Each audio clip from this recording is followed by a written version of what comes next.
Imagina un mundo donde el pueblo de Dios ya no escucha su voz, donde la adoración se ha vuelto rutina. Los líderes religiosos han corrompido el templo y el pueblo duda si Dios realmente los ama. Ese fue el escenario en el que apareció Malaquías, el último profeta del Antiguo Testamento. ¿Sabías que después de su mensaje Dios guardó silencio por más de 400 años hasta la llegada de Cristo? Hoy descubriremos qué dijo Malaquías, por qué sus palabras fueron tan importantes y cómo su mensaje sigue siendo un llamado urgente para nosotros en la actualidad. Prepárate, porque lo que escucharás no es solo una historia antigua, es el eco de la última voz profética antes de la venida del Mesías. Después del exilio en Babilonia, Israel había regresado a su tierra. El templo fue reconstruido, las murallas restauradas y la esperanza de un futuro glorioso encendía los corazones. Pero con el tiempo, esa llama comenzó a apagarse. La adoración se volvió rutina. Los sacrificios eran ofrecidos sin reverencia. Los sacerdotes se corrompieron y el pueblo empezó a dudar del amor de Dios. Fue en ese contexto cuando Dios levantó a un hombre cuyo nombre significa mi mensajero, el profeta Malaquías. Su misión fue clara: confrontar el pecado, llamar al arrepentimiento y preparar al pueblo para la venida del Mesías. El libro de Malaquías no es solo el cierre del Antiguo Testamento, es la antesala de Cristo. Un mensaje tan poderoso que resonó en Israel antes de que el cielo guardara silencio por más de 4 siglos. Y hoy, ese mensaje sigue hablando a cada uno de nosotros. Si escuchas con atención, descubrirás cómo las palabras de Malaquías atraviesan el tiempo y nos invitan a volver al corazón de Dios.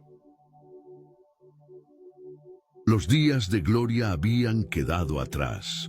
Israel había regresado de Babilonia con la esperanza de restaurar no solo las murallas de Jerusalén y el templo, sino también su relación con Dios. Sin embargo, con el paso de los años, esa esperanza se transformó en rutina. Lo que debía ser un pueblo encendido en fe, se convirtió en una nación fría, indiferente y distante del Dios que los había rescatado. El profeta Malaquías se levanta en medio de este panorama espiritual, y sus primeras palabras revelan el corazón del conflicto. El pueblo dudaba del amor de Dios. El Señor declara: yo os he amado, dice Jehová, y dijisteis, ¿en qué nos amaste? Malaquías 1. 2. Aquellas palabras no eran simples preguntas, eran una acusación directa. El pueblo estaba cuestionando la fidelidad divina. Habían vuelto del exilio, pero no veían la grandeza prometida. Sus cosechas no eran abundantes, sus líderes eran mediocres y su fe se había enfriado. En su queja decían: si Dios realmente nos ama, ¿por qué seguimos en crisis? Dios responde recordándoles su elección soberana. ¿No era Esaú, hermano de Jacob? Dice Jehová: y amé a Jacob, y a Esaú aborrecí, y convertí sus montes en desolación. Con estas palabras el Señor no habla de un simple favoritismo, sino de un pacto de amor y fidelidad hacia Israel que permanecía a pesar de su infidelidad. Pero el problema no terminaba en la duda del pueblo. El conflicto se extendía hasta el corazón del sacerdocio. Los sacerdotes, quienes debían guiar al pueblo en santidad y reverencia, se habían convertido en cómplices de la decadencia espiritual. Dios les confronta directamente. El Hijo honra al Padre y el siervo a su Señor. Si pues soy yo Padre, ¿dónde está mi honra? Y si soy Señor, ¿dónde está mi temor? Malaquías 1:6. Los sacerdotes menospreciaban el nombre de Dios al presentar sacrificios defectuosos. En lugar de ofrecer lo mejor, llevaban animales, ciegos, cojos y enfermos al altar. sacrificios que ni siquiera un gobernador humano aceptaría y sin embargo se atrevían a ofrecérselos al Dios Santo. Malaquías denuncia este acto con fuerza. Presenta eso a tu príncipe. ¿Acaso se agradará de ti? Malaquías 1:8. La ironía es clara. Aquello que era inaceptable para un gobernante humano, lo estaban presentando al Rey del universo. La adoración se había corrompido. Lo que debía ser un acto de entrega genuina se había convertido en mera rutina. El templo estaba activo, pero el corazón del pueblo estaba muerto. Dios expresa con dolor y enojo: ¿quién también hay de vosotros que cierre las puertas o alumbre mi altar de balde? No tengo complacencia en vosotros, dice Jehová de los ejércitos, ni de vuestra mano aceptaré ofrenda. Malaquías 1:10. Era como si el Señor dijera: prefiero que apaguen el templo antes que recibir ofrendas hipócritas. En medio de esta confrontación resalta un contraste. Aunque Israel deshonraba el nombre de Dios, Él anuncia que su nombre sería engrandecido entre las naciones, porque desde donde el sol nace hasta donde se pone, grande es mi nombre entre las naciones. Malaquías 1:11. El pueblo que debía honrarlo estaba fallando, pero el propósito de Dios seguía firme. Todas las naciones conocerían su gloria. El conflicto se agrava aún más cuando Dios acusa a los sacerdotes de despreciar su pacto. En Malaquías 2:1-2 se escucha un juicio severo.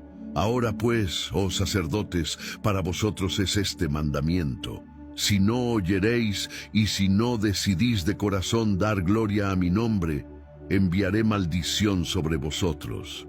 El sacerdocio, llamado a ser ejemplo, se había convertido en motivo de tropiezo para el pueblo. La corrupción no era solo ritual, también era moral. Malaquías denuncia la infidelidad matrimonial. Los hombres de Judá estaban abandonando a las esposas de su juventud para unirse con mujeres extranjeras que adoraban a otros dioses. El profeta clama: Jehová ha atestiguado entre ti y la mujer de tu juventud, contra la cual has sido desleal, siendo ella tu compañera, y la mujer de tu pacto. Malaquías 2:14. En otras palabras, la infidelidad en los matrimonios reflejaba la infidelidad del pueblo hacia Dios. La alianza conyugal, que debía ser un reflejo del pacto divino, estaba siendo pisoteada. Y como si esto no fuera suficiente, el pueblo comenzó a cansar a Dios con sus palabras. Decían: cualquiera que hace mal agrada a Jehová, y en los tales se complace, o si no, ¿dónde está el Dios de justicia? Malaquías 2:17. Con esta queja estaban acusando a Dios de indiferencia ante la injusticia. Lo llamaban injusto porque no castigaba de inmediato a los impíos. Este es el corazón del conflicto que presenta el profeta Malaquías: un pueblo que duda del amor de Dios, un sacerdocio corrupto que desprecia la santidad del altar, una adoración vacía, llena de hipocresía, infidelidad en los matrimonios y en el pacto con Dios, una generación que acusa al Señor de ser injusto. El mensaje inicial de Malaquías es claro y penetrante. Israel había caído nuevamente en los mismos errores que lo llevaron al exilio. La corrupción espiritual se había infiltrado en cada área de la vida. El conflicto no era externo, sino interno. No eran ejércitos enemigos los que amenazaban a Jerusalén, era el pecado enraizado en el corazón del pueblo. Y Dios, en su fidelidad, no guarda silencio. Levanta a su profeta para exponer la realidad y recordarles que aún había esperanza si regresaban a él. En este primer acto, la tensión queda planteada: el amor de Dios frente a la indiferencia del pueblo, la fidelidad divina contrastando con la corrupción